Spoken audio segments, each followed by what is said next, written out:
The fear of disappointing others is one of those quiet chains that holds people back more than they realize. It's subtle, but powerful. It shapes the way you speak, the choices you make, even the dreams you allow yourself to chase. And for many people, it's not just a fear, it's almost a guiding principle. A constant voice whispering, "Don't let them down." But here's the thing about this fear.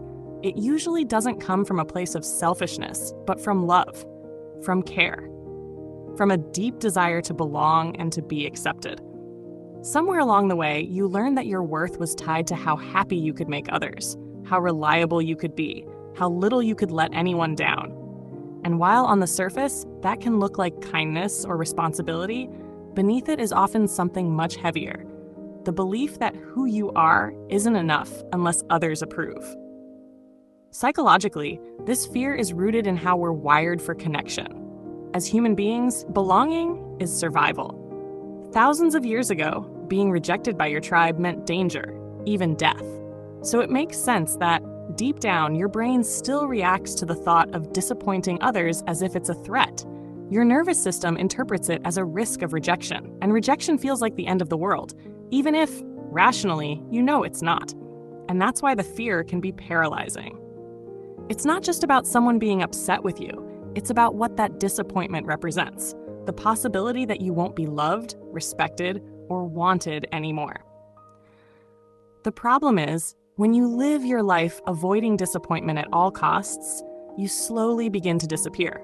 You start saying yes when you want to say no. You suppress your needs so others won't be upset. You play small so you won't intimidate. You put everyone else's expectations above your own, until one day, you realize you've built a life that doesn't actually feel like yours. And ironically, in trying so hard not to disappoint others, you've deeply disappointed yourself. Here's what's important to understand. Disappointment is inevitable. No matter how hard you try, you will let someone down. You could give everything you have, and it still wouldn't be enough for some people. That's not because you're failing. It's because other people's expectations aren't within your control. You can't control how someone reacts to you.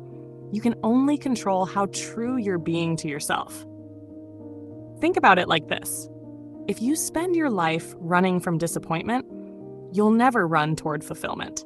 Because living authentically means you're going to make choices that don't make sense to everyone else.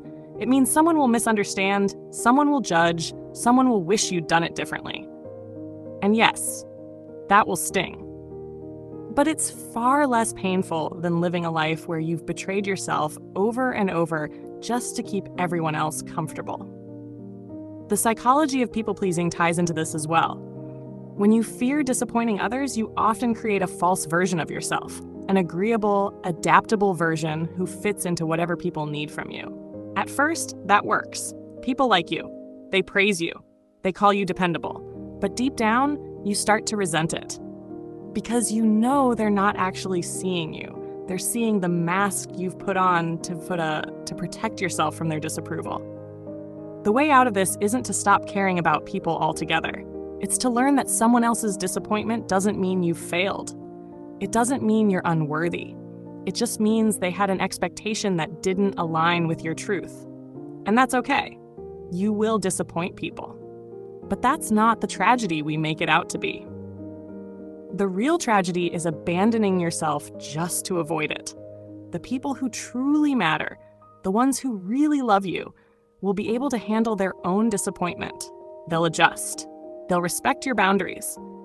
They'll love you not because you never let them down, but because you're being honest and real.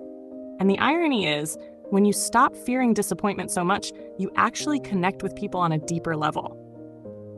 Because real connection doesn't come from perfection, it comes from truth. It comes from saying, this is who I am.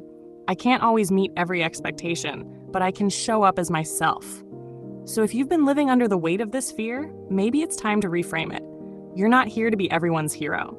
You're not here to manage everyone else's happiness.